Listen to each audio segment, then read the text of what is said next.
of Haiti. This is Democracy Now!, democracynow.org, the War and Peace Report. I'm Amy Goodman.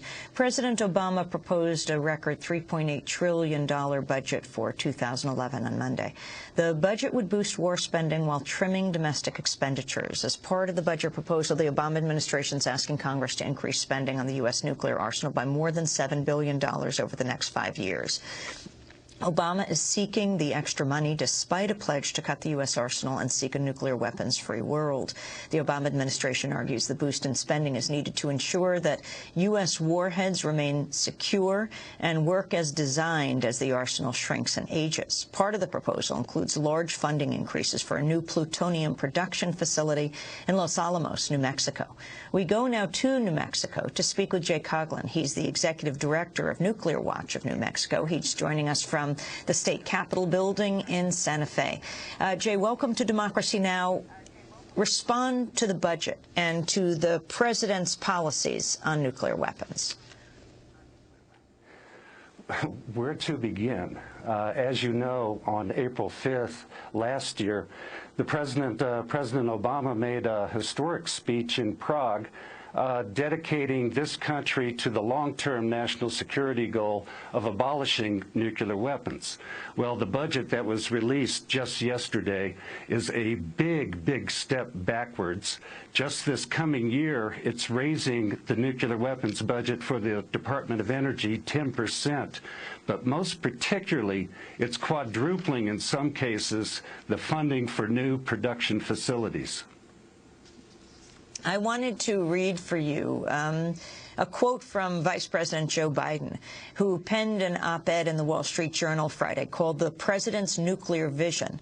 In it, Biden writes, "For as long as nuclear weapons are required to defend our country and our allies, we will maintain a safe, secure, and effective nuclear arsenal. The President's Prague vision is central to this administration's efforts to protect the American people, and that is why we are increasing investments in our nuclear arsenal and infrastructure in this year's budget and beyond." Vice President Biden went on to write, quote, "No nation can secure itself by disarming unilaterally. But as long as nuclear weapons exist, all nations remain ever on the brink of destruction." As President Obama said in Prague, he said, "We cannot succeed in this endeavor alone, but we can lead it, we can start it." Your response, Jay Coughlin? Well, of course, we cannot disarm unilaterally. I myself would not want to do that.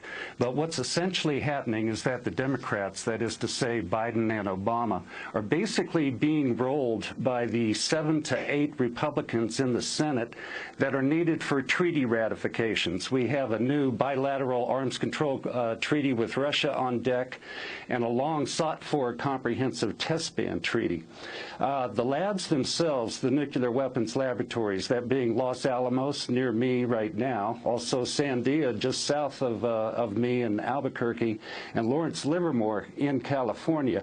They're using this opportunity just as they did a decade ago, the last time that the Comprehensive Test Ban Treaty was on the Senate floor for ratification.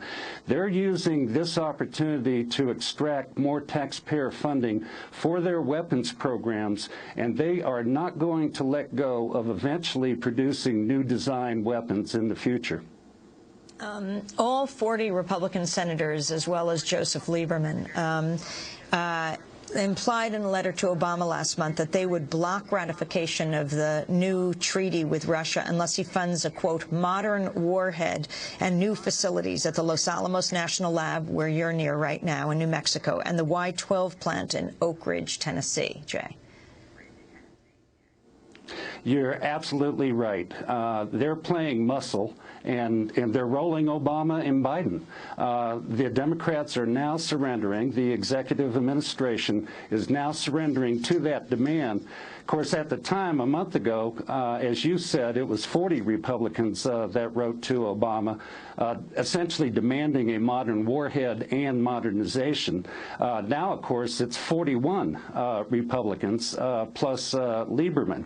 Now, I got to have some sympathy for the administration. They're truly between a rock and a hard place.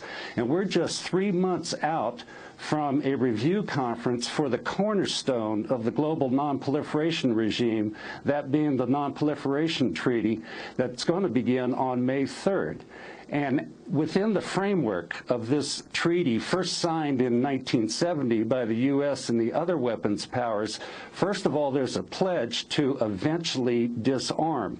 But how is the U.S. now going to walk in with a straight face, walk into the UN and claim that it's leading towards a world free of nuclear weapons, when in fact we are starting up a plutonium facility in Los Alamos, a uranium facility in Tennessee, but also a major new production plant in Kansas City for all of the non-nuclear components that go into a weapon. So basically, the U.S. is revitalizing its nuclear weapons production base. And again, the laboratories, mark my words, and as the Republicans already wrote, they're calling for or attempting to demand a, quote, modern warhead that means new designs. It's interesting talking to you, Jay Coughlin, in the Capitol in Santa Fe, New Mexico. New Mexico, if it were to secede from the United States, would be the third largest nuclear power. Is that right? The United States, Russia, and New Mexico. Of course, the numbers of warheads are highly classified, as they should be. But yes, it's believed that just a few miles east of the runways of the Albuquerque International Airport, there is indeed a repository that has up to perhaps 3,000 warheads. I wanted to ask how nuclear power fits into the story. President Obama's budget also proposes a tripling of federal loan guarantees to help private companies build new nuclear power plants. You know, they haven't been built in decades here in this country because of the anti-nuclear movement. The administration's asking to approve $54 billion in loan guarantees, up from $18 billion.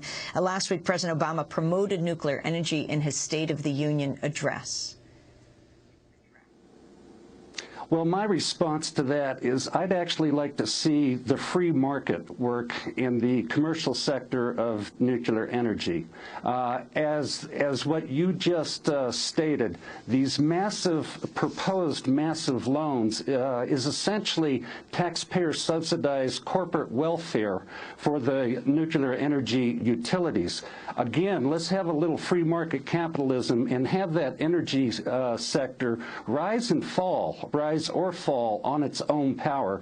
Strip away the subsidies and let's see if it survives. I would contend that a dollar put into nuclear energy is a dollar robbed from true solutions, the real renewable energies that New Mexico in particular could be leading in. Finally, the Nobel Committee cited President Obama's pledge to abolish nuclear weapons as one of the reasons they gave him the Peace Prize last year. Jay Coughlin, what do you make of his latest proposals? We have 30 seconds. I still hope that Mr. Obama can genuinely win that award. He's taking major steps backwards. He's going to have to show some guts. He needs to show some principle. He needs to show a steady hand, and he's got to play real politics. But the fact is that our existing stockpile is safe and reliable now. The lab's attempt to introduce new designs in the future will only undermine our confidence in the reliability of that stockpile. Jay Coughlin, Executive Director of Nuclear Watch of New Mexico, speaking to us from the Longhouse in Santa Fe, New Mexico, the state legislature. And that does it for today's program. If you'd like a copy, you can go to our website at democracynow.org. Democracy Now! Is produced by Mike Burke, Shrufa Kadus, Aaron Monte, Angela Comet, Steve Martinez, Nicole Salazar, Hani Masood, Rabbi Karen, Mike DeFilippo, Peter Cruz, Miguel Noguera, engineer. Special thanks to Becca Staley, Julie Crosby, Nick Gillick, Hugh Grant, Samantha Chambly, Jessel Noor, John Gerberg, Vesta Godars. I'm Amy Goodman. Thanks so much for joining us.